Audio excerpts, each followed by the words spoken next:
So in terms of why, again, why we, I hate being short, why we felt that this was important. Elena already touched on some of this. I think that, in the coming years, there's going to be increasing need for a coherent national narrative around newcomers and integration. And I think LIPS can and should be a part of that. I think that having an organizing body amongst ourselves would help us come up with that coherent narrative. It would definitely enhance our voices in policy discussions, not just with IRCC and within the settlement sector, but I think it would also give us a little bit more leverage with some other sectors. It would be helpful for talking to employers. It would be helpful for talking to health, for instance. Again, the number of LIPS has grown quite a bit. It's becoming difficult to communicate cohesively with everyone. So, BASECAMP is really our only truly national organizing mechanism right now. Not everybody is on BASECAMP, and what we've discovered in the process of working on this national LIPS Secretariat is that no matter how many times we try to get back to people and let them know what we're doing, somebody always feels left out. So it would be helpful for there to be a central mechanism where everybody knew they could connect to and get the information that they needed. Again, this would also allow us to step up some collaborations and some local initiatives. We would be more likely to find out about a good idea happening in one part of the country and be able to transfer it perhaps to another part of the country. We're hoping that would also increase efficiency and decrease unnecessary administrative burdens. One example of this is, we all work on strategic plans. I've seen many questions on BASECAMPs from new LIPS asking, how do you put together a strategic plan? That's the kind of a thing that it would be helpful to have guidance around, again, from a centralized body in a little bit more of an organized fashion than BASECAMP can provide. Again, it would facilitate our communication with others, including umbrellas and provincial governments. It would be a body that could speak in a way with the voice of the LIPS to the provinces. It would be a resource, just a library and a clearinghouse for information for emerging LIPS. And I think it would enhance our capacity for intentional decision-making within our own LIPS because we would have access to more information. So for instance, we could, use the Secretariat to find out how other LIPS are doing things across country, again, in a way that's a little bit more coordinated than what we're doing through BASECAMP right now.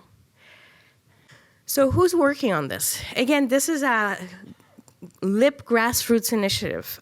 We came together after the Calgary event, a number of us, and decided this is something we would like to spend some time thinking about. We opened the membership up to everybody on BASECAMP. Currently, these are the people in the working groups. It's open, and I really, if you're interested in this at all, please come on board.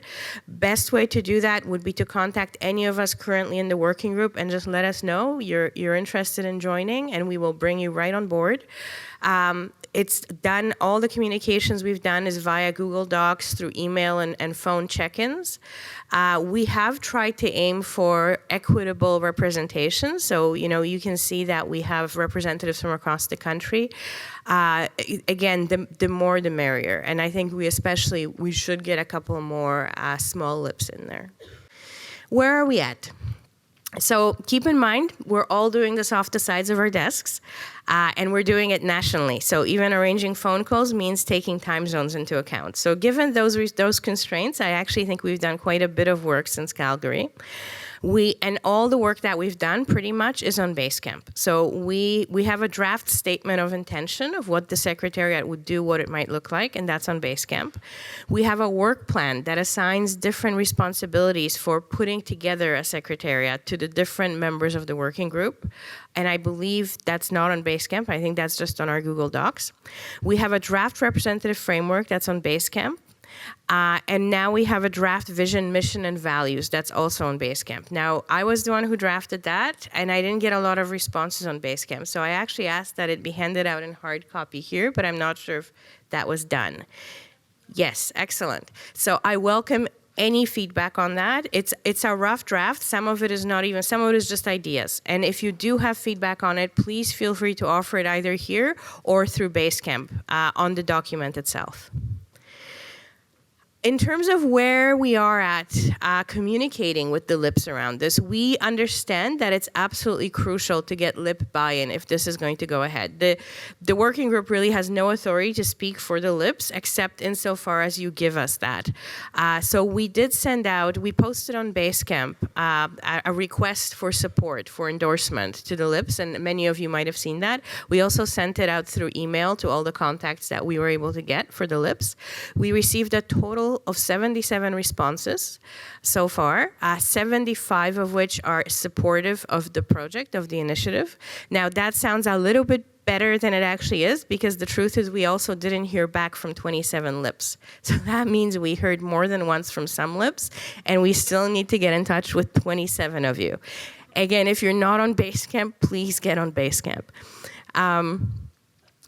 In terms of the concerns that did come up, I cannot stress this enough. Most people were really supportive and there were no concerns. However, there were some valid questions that did come up. One is people were concerned that that would be difficult to capture the regional nuances in a LIP secretariat, that depending on where the secretariat ended up being based, that the agenda of that region would come to dominate. And I think that's a real concern. That's one of the biggest things we need to work on today.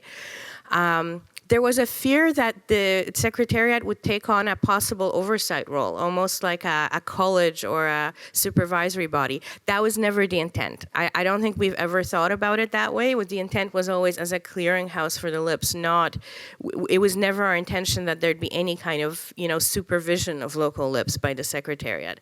We would simply be a point of reference and a resource. And then the last concern was around creating an additional burden and siphoning off resources from existing LIPs. So this played out in two different ways. One is that for the LIPs that already feel under-resourced, it would be just one more responsibility on your plate. I mean, the answer to that is that joining the Secretariat would be voluntary, right? It's how much you want to get involved in national initiatives. And then the second way that played out was, would it actually be taking resources away from existing LIPs? So would it be shifting funding from existing LIPs? And that obviously has not been our intention. The intention is to put in a separate proposal for funding for the National Secretariat. And again, it's difficult to know what that would look like at this stage, because what we're trying to figure out now is what that Secretariat would look like. To which I bring you to this wonderful slide, which I didn't, yes. So this is what we're gonna be working on today, is what governance structure would ensure maximum transparency and equity among LIPs. That's one of the questions that you have been given. I did not put the slide together, but somebody else in the working group did, and I'm very impressed by it. So these are some of the considerations that we do need to take into account.